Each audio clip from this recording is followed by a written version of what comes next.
বন্ধুরা, আজকের পর্বে থাকবে শ্রী শ্রী মা বিপত্তারিণী পুজোর পাঁচালী। আজ কিছুক্ষণ পরে ঘন ঘন ডাকে জেলে, কর্মদাস দ্বারে ভিক্ষা করি কর্মদাস না সে তখন, না পাইয়া মৎস্য মূল্য জেলে করি ক্রোধ, অকথ্য বলিয়া গালি ন্যায় প্রতিশোধ, মন দুঃখে সাহা ভাবে বসিয়া ঘাটেতে, অদৃষ্টের দোষ দিয়া লাগিল কাঁদিতে, হায় হায় করি মুখে কাঁদে সাহার মন দুঃখে, কেন মাছ করিলাম ক্রয় না পারিনু দাম, অপমান হইলাম সম্মান দেখো হে দয়াময়, নিত্যপতি ভিক্ষা করে ফিরে আসে ঘরে শীঘ্র করে, কেন আজি হলো তো বিলম্বিত, পতি যদি কাছে রয় জেলে কি এতে কয়, কুকথা না বলিতে পারিত, কোথা মা বিপত্তারিণী বিপদে পড়েছি আমি, তুমি আজি করো মোরে ত্রাণ, করো মাগো কৃপাদান, না হয় বাঁচে না প্রাণ, মৃত্যু তুল্য হয় অপমান, আমি অতি মূঢ়মতি না জানি মা স্তব শ্রুতি, নিজ গুণে দাও পদাশ্রয়, দেবী তারে কৃপা করি অতি বৃদ্ধা বেশ ধরি, দেখা দিয়া সাহাবতী কয়, বৃদ্ধা বলে কেন মাতা করিছ ক্রন্দন, নিজের বিপদ তুমি আনিছ এখন, সাহা বলে শুনো মাগো মাছ করি ক্রয়, মূল্য দিতে না পারায় জেলে মন্দ কয়, স্বামী গৃহে না থাকায় দিতে পারি দাম, এই জন্য ঘাটে বসি কাঁদি অবিরাম, বৃদ্ধা বলে এক হাড়ি টাকা আছে ঘরে, আর করে দাম দিয়ে দাও তারে, ঘরে গিয়া দেখি সাহা হাড়ির ভিতর এক হাড়ি টাকা আছে, লয়ে অতঃপর জেলেকে ডাকিয়া দাম দিল খুশি মনে, সাহা বলে ঘরে নাই কোনো আয়োজন, কেমন এতে খেতে দিব করিয়া রন্ধন, না আছে মা পাক পাত্র বস্ত্র নাহি আছে, চাল ডাল তরকারি নাহি মোর কাছে, বৃদ্ধা বলে পাক পাত্র ঝুলিছে শিখায়, নববস্ত্র যথাস্থানে রয়েছে আলনায়, আমার মধ্যেতে দেখো পাক দ্রব্য যত, চাল ডাল তরকারি রহিয়াছে কত,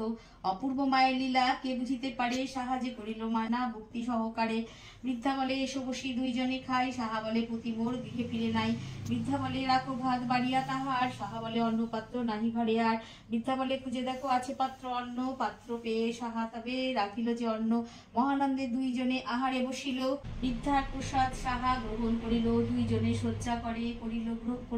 করিল গ্রহণ, কিছুক্ষণ পরে সাহা ঘুমে অচেতন, সাহা সাহা বলি বৃদ্ধা লাগিল ডাকিতে, ঘুমে অচেতন সাহা না পায় শুনিতে, দিব্য এক পুরী বৃদ্ধা করিলা সৃজন, দাস দাসী সহ কত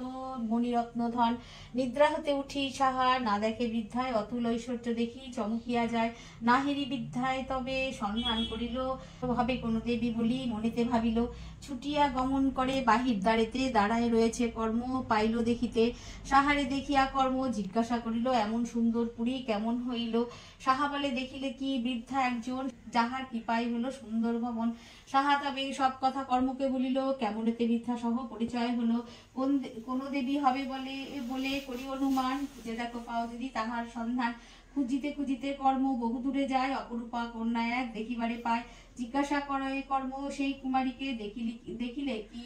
বৃদ্ধা এক যাইতে এদিকে, কন্যা বলে বৃদ্ধা কথা পারিবে জানিতে, তৈল সিঁদুর দাও দুর্গার পদেতে, কর্ম বলে এক বস্ত্রে কেমনে পুজিব, স্নান করি অন্য বস্ত্র কোথায় দিব, কন্যা বলে বস্ত্র দিব এসো স্নান করি, ঘাটিতে সিঁদুর দাও উদ্দেশ্যে মায়েরই, কর্মদাস স্নান করি আসিয়া তখন, নিত্যকর্ম সারি পুষ্প করে নিবেদন, ঘাটের উপরে পুষ্প দেয় যতবার, সেই পুষ্প কন্যা পদে পরে প্রতিবার, তবে কর্মদাস কন্যাপতি কয় ক্ষুদায় কাতর আমি করঙ্গ এ সময়, কন্যা বলে ওহে বিপ্র না চিনিলে মোরে, আমি হই সেই বৃদ্ধা খোঁজো তুমি যারে, কন্যার বচনে জ্ঞান বিপ্রের হইল, এ নহে সামান্য কন্যা বুঝিতে পারিল, কন্যা পদতলে দ্বিজ ষষ্ঠাঙ্গে করিয়া, নানা স্তুতি করে কর্ম আনন্দ হইয়া, কর্মদাস বলে মাগো দাও পরিচয়, শিবের ঘরণী আমি, কন্যা তারে কয় পতি পরায়ণা বাছা তব পত্নী হয়, তাহারে করেছি কৃপা জানিও নিশ্চয়, আসিবার কালে সাহা নিদ্রাগত ছিল, পুত্রবর দিতে তাই মনে না পড়িল, ধান দুর্বা তৈল আর সিঁদুর লইয়া, শনি ও মঙ্গলবারে আসনে বসিয়া, বিপত্তারিণী ব্রত সাহা যেন করে, সুপুত্র লভিবে এক মোর এই বরে, এত বলি মাতা তবে হলো অন্তর্ধান, সিঁদুর লইয়া কর্ম করিল প্রস্থান, পথিমধ্যে দেখা এক বাঘিনীর সাথে, বাঘিনী করিল ইচ্ছা করিব মায়ের পূজা, করল যে প্রভাতে ব্রত কথা পাঠ আমি, করিব সভায় ফিরিয়া আসিবে পুত্র মায়ের কৃপায়, রাজার সমীপে কর্ম সকলে বলিল, বিধিমত আয়োজন রাজা করি দিল, পরদিন কর্ম তবে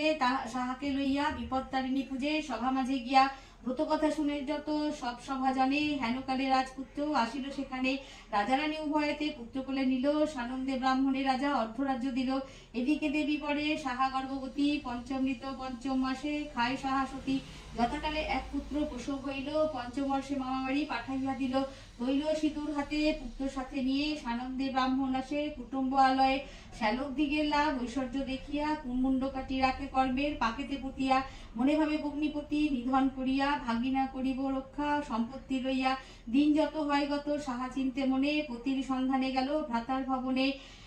ভগিনী সব বলে ভাতাগণ কর্মদাস কোথা গেল আসিবে এখন বৌদিদের কাছে হতে তৈল নিয়ে হাতে স্নান করিবারে সাহা গেল পুকুরেতে জলেতে নামিয়া পায়ে লাগে দেহ শির তুলে দেখে পতি দেহ কাঁদিয়া অস্থির বিপদ নাশিনী বলি ডাকে উচ্চ ঈশ্বরে তৈল সিঁদুর সাহা আনিল সত্তরে জিউ জিউ বলি দেহে তৈল সিঁদুর দিল ঘুম হতে যেন কর্ম উঠিয়া বসিল ভাইদের প্রতি সাহা ডাক দিয়া বলে দয়া ধর্ম বিসর্জন দিয়েছ সকলে পতি পুত্র রয়ে সেখান হইতে ত্বরান্বিত আসে সতী আপন গৃহেতে